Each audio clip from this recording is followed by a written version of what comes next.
This is the screencast for section 5.3, example 3, using the sum and difference formulas. Well, what if we have to use them backwards? So we're given this very complicated expression, and I have no idea what the sine of 22 degrees is or the cosine of 13 degrees, but I see this pattern and I recognize that is the sum of a sine formula.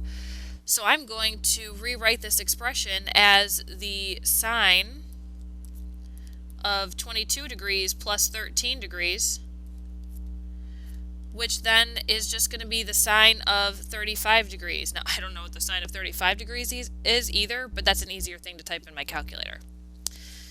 Part B, the cosine of pi over 3, cosine of pi over 4, plus sine of pi over 3, sine of pi over 4.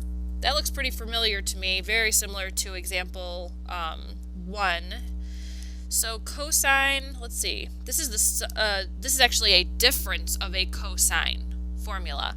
So I have the cosine of pi over 3 minus pi over 4, which if I were going to combine like terms, that's pi over 3 is 4 pi over 12, pi over 4 is 3 pi over 12, so that's going to be the cosine of pi over 12. Told you it looked familiar.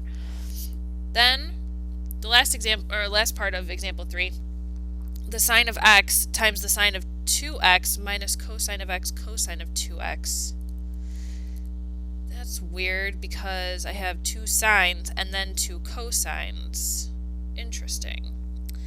Well, you know what? I'm going to factor out a negative sign, and then I'm going to make this cosine of x cosine of 2x minus sine of x sine of 2x.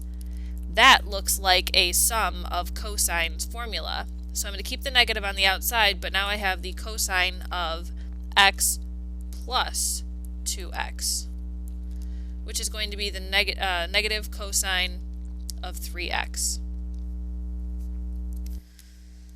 The now try problem, number 19, has a straightforward difference of signs formula. Expansion, so I need to condense it.